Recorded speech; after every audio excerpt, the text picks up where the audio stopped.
সুপ্রিয় শিক্ষার্থীবৃন্দ, স্টাডি ল্যাবের পক্ষ থেকে সবাইকে স্বাগতম। নতুন আরেকটি ক্লাসে আমি তৌহিদা ইসলাম মেধা তোমাদের সাথে আছি। আজকে আমরা আলোচনা করব 2.1 অনুশীলনীর 18 থেকে অঙ্কগুলো। গত ক্লাসে আমরা 2.1 অনুশীলনীর 1 থেকে 17 পর্যন্ত অঙ্কগুলো সমাধান করেছি। আজকে আমরা 18 থেকে শুরু করব। তো চলো শুরু করা যাক। 18 নম্বর অঙ্কটি সমাধানের জন্য আমি বোর্ডে অঙ্কটি তুলে রেখেছি, তো সবাই আমার সাথে একটু দেখো। 18 নম্বর অঙ্কে বলেছে, জামিল সাহেব পেনশনের টাকা পেয়ে 10 লাখ টাকার 3 মাস অন্তর মুনাফা ভিত্তিক 5 বছর মেয়াদি পেনশন সঞ্চয়পত্র কিনলেন। বার্ষিক মুনাফা 12% হলে তিনি প্রথম কিস্তিতে অর্থাৎ প্রথম 3 মাস পর কত টাকা পাবেন? তো খেয়াল করি, জামিল সাহেব তার কত টাকা? 10 লাখ টাকা ব্যাংকে রাখছে এবং কত 5 বছরের জন্য রাখছে, কিন্তু আমরা হিসাব কিন্তু এই 5 বছরের উপরে করব না, যেহেতু আমাদের মূল প্রশ্ন কি? তিনি প্রথম কিস্তি অর্থাৎ এই যে উপরে বলা আছে কিন্তু 3 মাস অন্তর মুনাফা ভিত্তিক, অর্থাৎ জামিল সাহেব যেই টাকাটা অর্থাৎ 10 লাখ টাকা রাখছেন, সে কিন্তু 3 মাস অন্তর অন্তর এই 10 লাখ টাকার উপরে কিছু মুনাফা পাবেন। ঠিক আছে, 3 মাস অন্তর অন্তর প্রতি 3 মাস পর পর সে কিছু মুনাফা এই 10 লাখ টাকার উপরে পাবেন। তো আমার প্রশ্নে আছে তিনি প্রথম কিস্তিতে অর্থাৎ প্রথম 3 মাস পরে কত টাকা পাবেন। তাহলে আমার কিন্তু সময় হিসেব করে 3 মাসের সময় হিসেব করে অঙ্কটি সমাধান করতে হবে। যেহেতু এই অঙ্কের মধ্যে সময় ওখানে 5 বছর উল্লেখ করা আছে, তো বেশিরভাগ স্টুডেন্টসই এই বিষয়টা নিয়ে কিন্তু একটু কনফিউজড হয়ে যায়। তো কনফিউশনের কিছু নেই, যেহেতু আমাকে প্রথম কিস্তিতে অর্থাৎ 3 মাস পরে একদম শেষে উল্লেখ করে দিয়েছে, সো আর কোনো কনফিউশন থাকার কথা না। তো আমরা অঙ্কটি শুরু করি। তো আমাদের দেওয়া আছে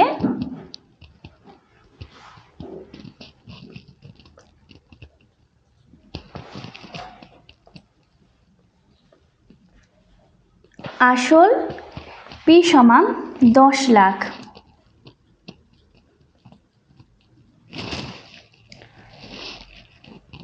মুনাফার হার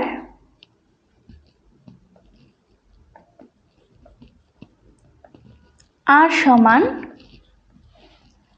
12% অর্থাৎ 12/100 এবং সময় n সমান কিন্তু 3 মাস। আবারও বলছি, এই অঙ্কে সময় কিন্তু আমাদের 3 মাস হিসেব করে নিতে হবে। তো সময় যেহেতু মাসে দেওয়া আছে, আমরা কিন্তু এই অধ্যায়ে যে সূত্রটি জানি I সমান PRN, এই সূত্রটি n কিন্তু বছরে হিসাব করা হয়। অর্থাৎ আমি চাইলেই ওখানে n এর স্থানে 3 মাস বা 3 বসাতে পারবো না। তো এই 3 মাসকে প্রথমে আমাকে বছরে কনভার্ট করতে হবে। আমরা যেহেতু জানি যে এক বছরে কিন্তু 12টি মাস আছে, তাহলে 12 মাসে হচ্ছে 1 বছর, তাহলে 3 মাসে আসলে কত বছর হয়? 3 মাসে 3/12 বছর আসে, অর্থাৎ 1/4 বছর, অর্থাৎ 3 মাস মানে হচ্ছে 1/4 বছর। এবার আমরা সূত্রটি প্রয়োগ করব। আমরা জানি মুনাফার সূত্র I সমান PRN। P সমান আমাদের এই 10 লক্ষ টাকা,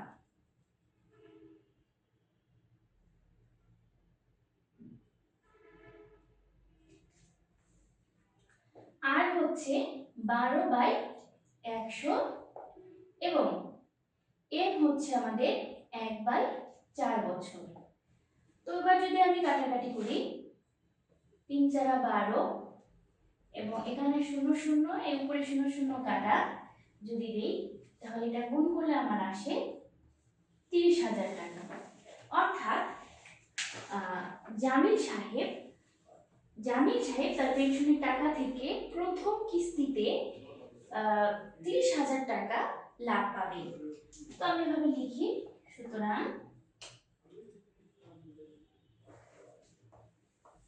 জামিল সাহেব প্রথম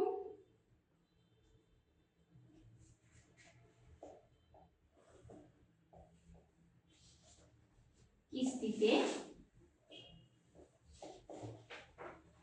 30,000 টাকা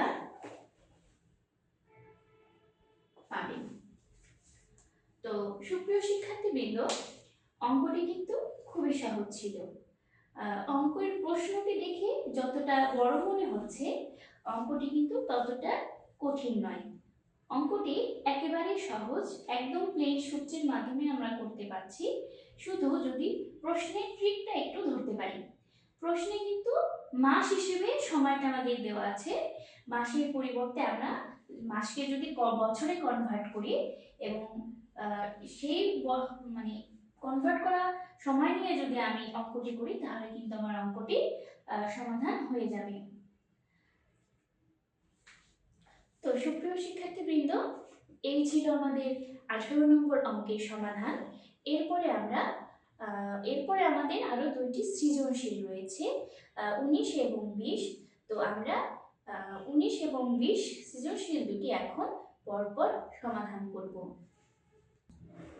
সুপ্রিয় শিক্ষার্থীবৃন্দ, 20 নম্বর সৃজনশীলটি সমাধানের জন্য প্রশ্নটি আগে পড়ি। উদ্দীপকে আছে, একজন ফল ব্যবসায়ী 36 টাকায় 12টি দরে কিছু সংখ্যক এবং কুষ্টিয়া থেকে একজন ফল ব্যবসায়ী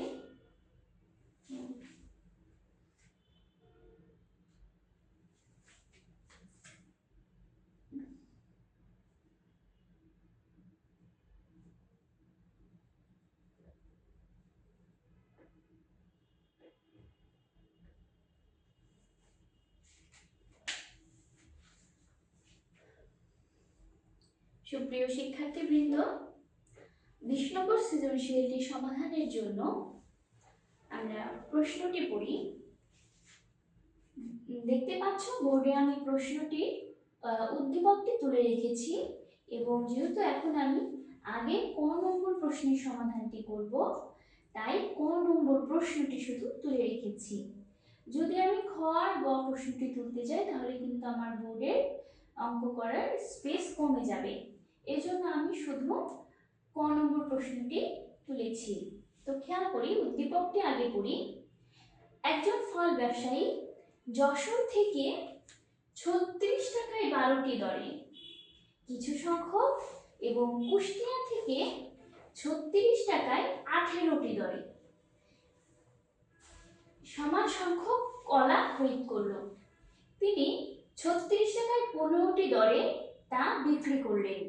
অর্থাৎ তিনি দুইবার ক্রয় করেছে, একবার যশোর থেকে, একবার কুষ্টিয়া থেকে। তো একবার 36 টাকায় কিনেছে 12টি এবং আরেকবার 36 টাকায় কিনেছে 18টি, এবং দুটি মিলে একসাথে তিনি 36 টাকায় 15টি করে বিক্রি করেছিলেন।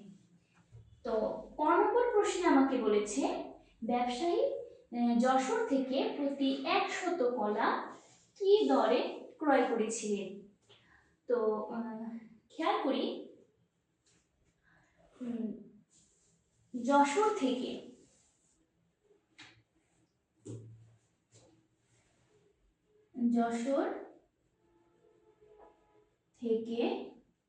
যেহেতু সে 36 টাকায় 12টি কলা ক্রয় করেছিলেন, তাহলে আমি লিখব 12টি কলার ক্রয় মূল্য 36 টাকা। সুতরাং একটি কলার ক্রয় মূল্য 36 ভাগ 12 টাকা।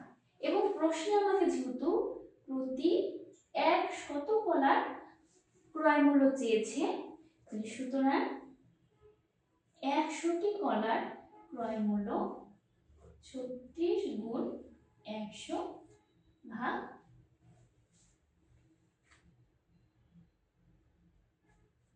12 টাকা। তো আমি যদি এখান থেকে কাটাকাটি করি, 3 12 36, অর্থাৎ 100টি কলার ক্রয় মূল্য আসবে আমার 300 টাকা। এইটা আমাদের অ্যান্সার। তো এই প্রশ্নটি কিন্তু 100 না বলে শতকরাও যদি বলতো তাহলে কিন্তু আমরা ঠিক একইভাবে সমাধান করতাম।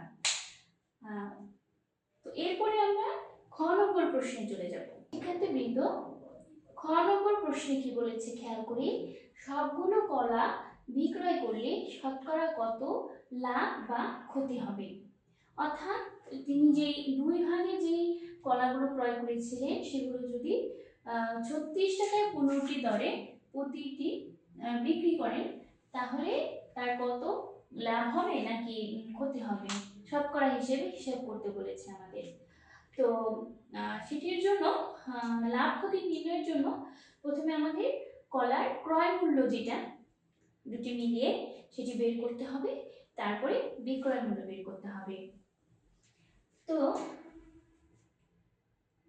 ফল ব্যবসায়ী যেহেতু যশোর থেকে 36 টাকায় 12টি দরে কলা ক্রয় করেছিল, তাহলে 36টি কলার ক্রয় মূল্য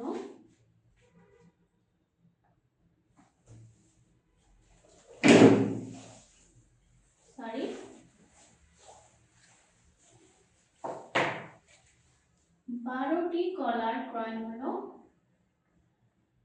36 টাকা। সুতরাং একটি কলার ক্রয় মূল্য 36 ভাগ 12 টাকা, অর্থাৎ 3 টাকা। আবার যেহেতু 36 টাকা 18টি দরে কলা ক্রয় করে, সেহেতু 18টি, এক্ষেত্রে 18টি কলার ক্রয় মূল্য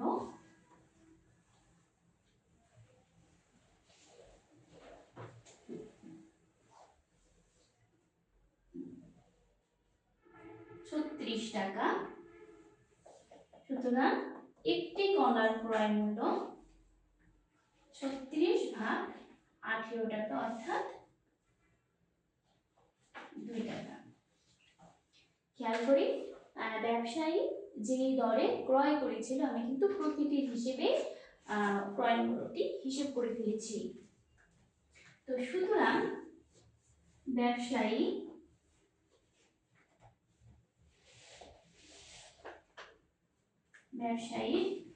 1 যোগ 1 বা 2টি কলার ক্রয় মূল্য, দেখো এখান থেকে একটি টোটাল 2টি কলার ক্রয় মূল্য, এখানে 3 টাকা, এখানে 2 টাকা, 3 যোগ 2 বা 5 টাকা। অর্থাৎ ব্যবসায়ী 2টি কলার ক্রয় মূল্য 5 টাকা।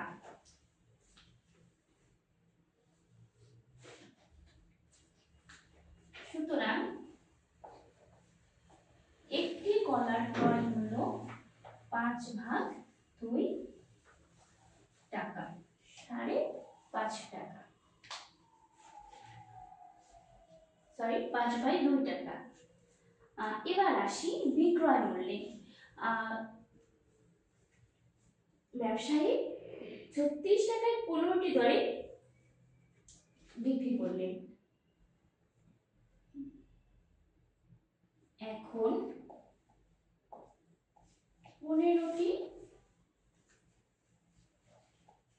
কলার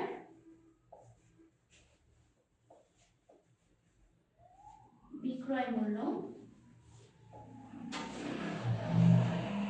36 টাকা। সুতরাং একটি কলার বিক্রয় মূল্য 36/15 টাকা। অর্থাৎ আমি যদি কাটাকাটি করি,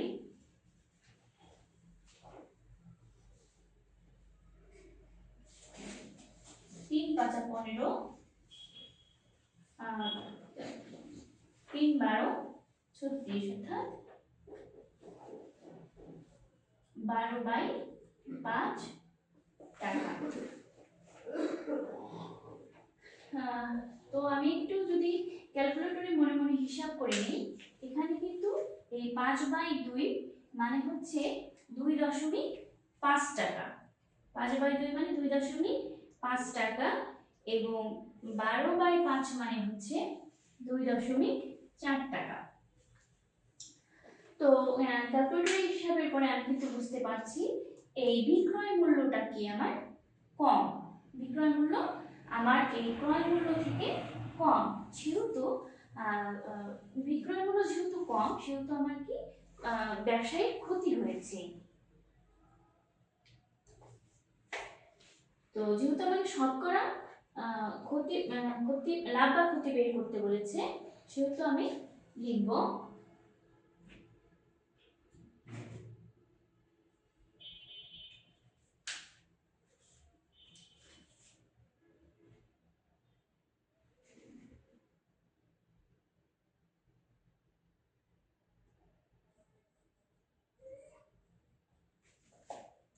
শতকরা ক্ষতি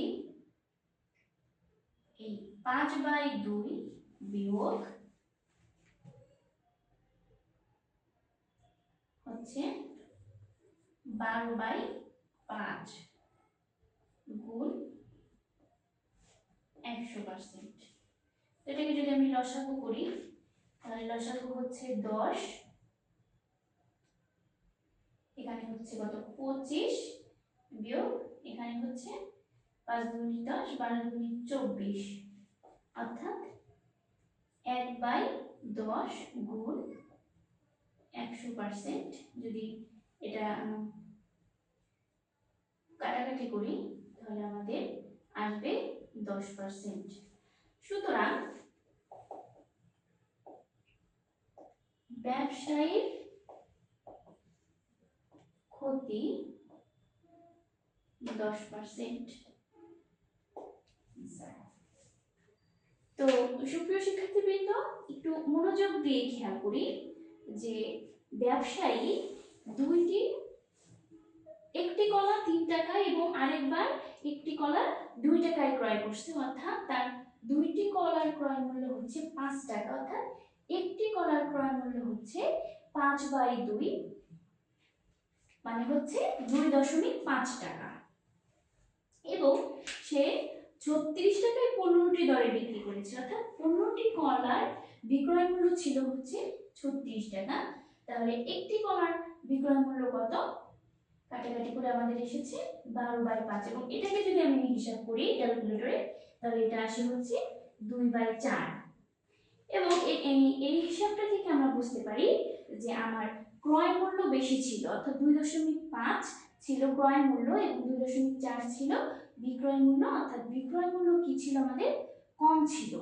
তো বিক্রয় মূল্য যেহেতু কম, যেহেতু আমি কিন্তু বুঝতে পেরেছি ব্যবসায় কিন্তু ক্ষতি হয়েছে, তাহলে শতকরা ক্ষতি হিসাব করতে গেলে আমরা ক্রয় মূল্য থেকে বিক্রয় মূল্য বাদ দিয়ে 100% লিখব, গুণ 100%।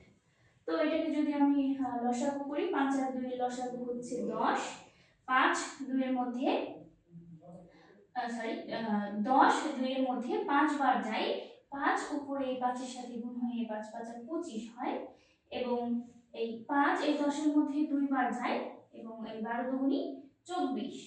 তো এটা কাটাকাটি করলে এটার 100% গুণ যদি দেই, 100% গুণ দিলে তাহলে অ্যান্সার আসে আমাদের হচ্ছে 10%, অর্থাৎ ব্যবসায়ীর ক্ষতি হয়েছে 10%। সুপ্রিয় শিক্ষার্থীবৃন্দ, গ নম্বর প্রশ্নে কি বলেছে?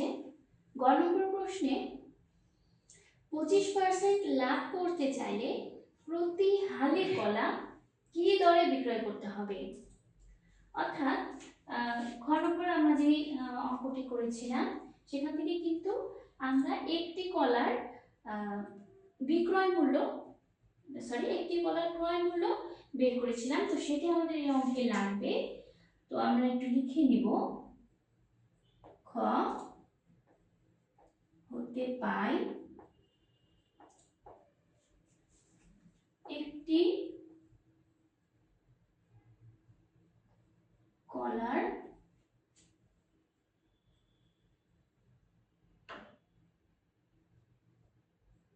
ক্রয় মূল্য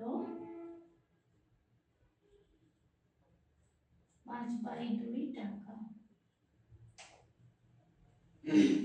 একটি কলার ক্রয় মূল্য কত? 5/2 টাকা। এখন আমাকে প্রশ্নে বলেছে যে 25% লাভ করতে চাইলে, তো 25% লাভে আমাদের যে কোনো জিনিস আমি যদি 100 টাকা হিসেবে হিসেব করি, তাহলে 25% লাভে ক্রয় মূল্য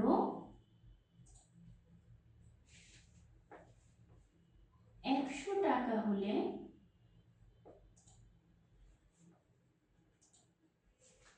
বিক্রয় মূল্য কত?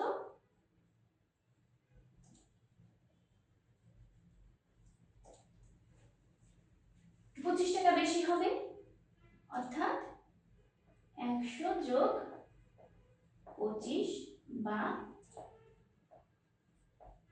125 টাকা। সুতরাং ক্রয় মূল্য 1 টাকা হলে বিক্রয় মূল্য 125 ভাগ 100 টাকা, এবং ক্রয় মূল্য যদি ওই যে একটি কলার ক্রয় মূল্য কত 2/5 টাকা ছিল না, তাহলে 2/5 টাকা হলে বিক্রয় মূল্য 125 গুণ 5/2 ভাগ 100 টাকা, অর্থাৎ 125 গুণ উপরে 5 থাকবে, এই 2 নিচে চলে আসবে 2। অর্থাৎ এবার যদি আমরা কাটাকাটি করি,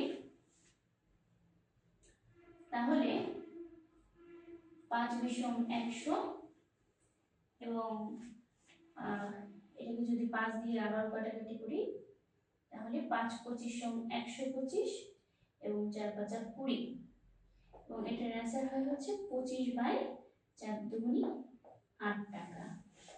খেয়াল করি, এই বিক্রয় মূল্যটি কিন্তু একটি কলার হিসেবে 5/2 টাকা, একটি কলার ক্রয় মূল্য 5/2 টাকা হিসেবে আমি কিন্তু বিক্রয় মূল্যটি বের করেছি 25/8 টাকা। তাহলে সুতরাং একটি কলার বিক্রয় মূল্য কত? বিক্রয় মূল্য 25/8 টাকা।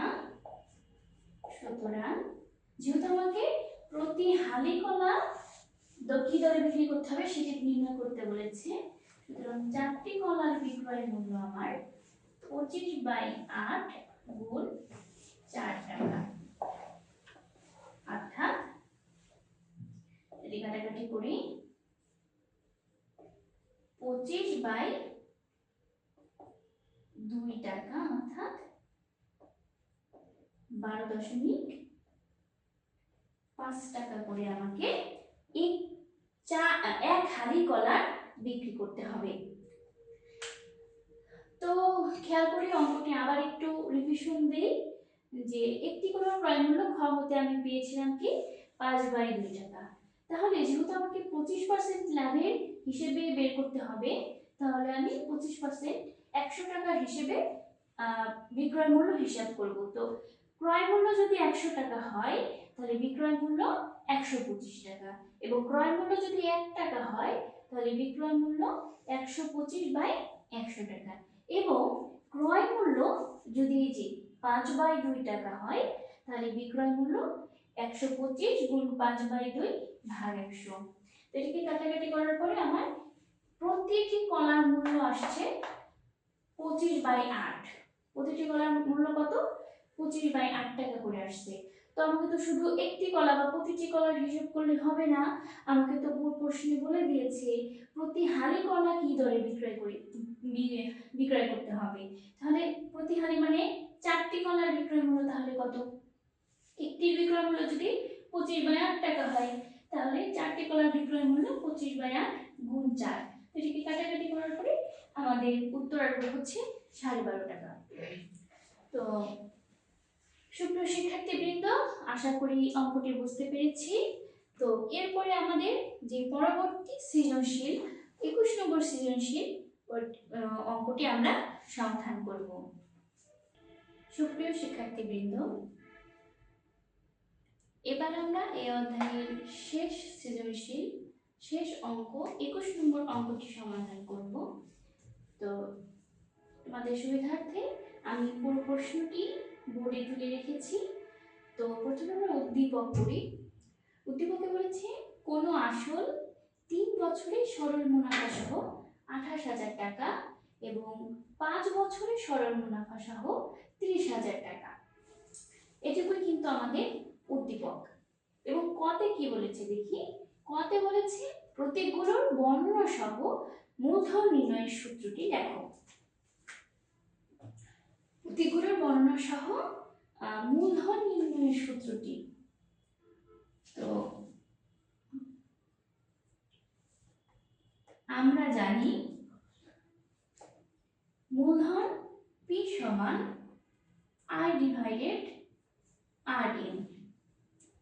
এখানে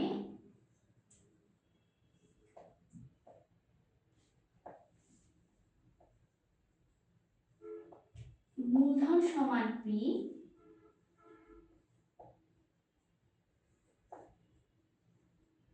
মুনাফা সমান I,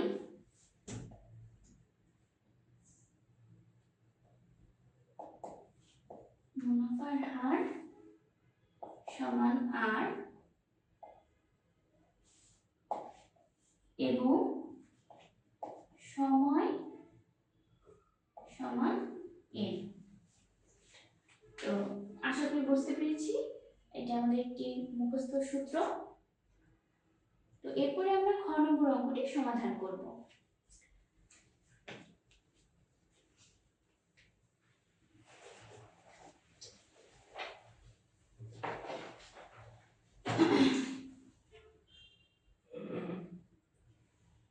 খেয়াল করি খ নম্বর অঙ্ক সমাধানের জন্য খ নম্বর কি বলেছে? মুনাফার হার নির্ণয় করো। এই যে উদ্দীপক, কোন আসল 3 বছরের সরল মুনাফা সহ 28,000 টাকা এবং 5 বছরের সরল মুনাফা সহ 30,000 টাকা, এটা থেকে আমাদেরকে মুনাফার হার নির্ণয় করতে হবে। তো এখানে প্রথম যেটা দেখতে পাচ্ছি 5 বছরের সরল মুনাফা সহ, অর্থাৎ এই লাইনটার মানে কি? এই লাইনটার মানে হচ্ছে আসল যোগ 5 বছরের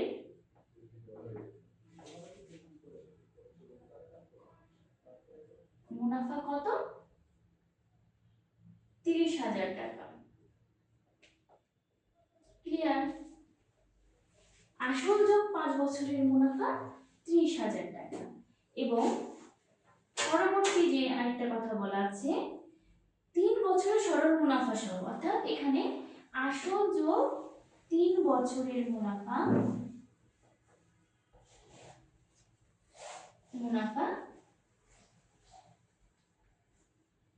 কত? 28,000 টাকা। খেয়াল করি যদি আমি উভয় কি করি বিয়োগ করি, বিয়োগ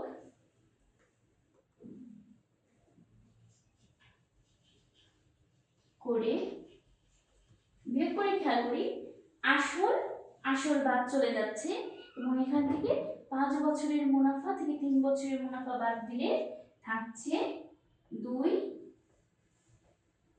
বছরের মুনাফা। 2 বছরের মুনাফা মানে এটি বিয়োগ করলে আসছে 2000 টাকা। তো খেয়াল করে সুপ্রিয় শিক্ষার্থীবৃন্দ, এখান থেকে আমি কিন্তু 2 বছরের মুনাফা বের করে ফেললাম 2000 টাকা। তো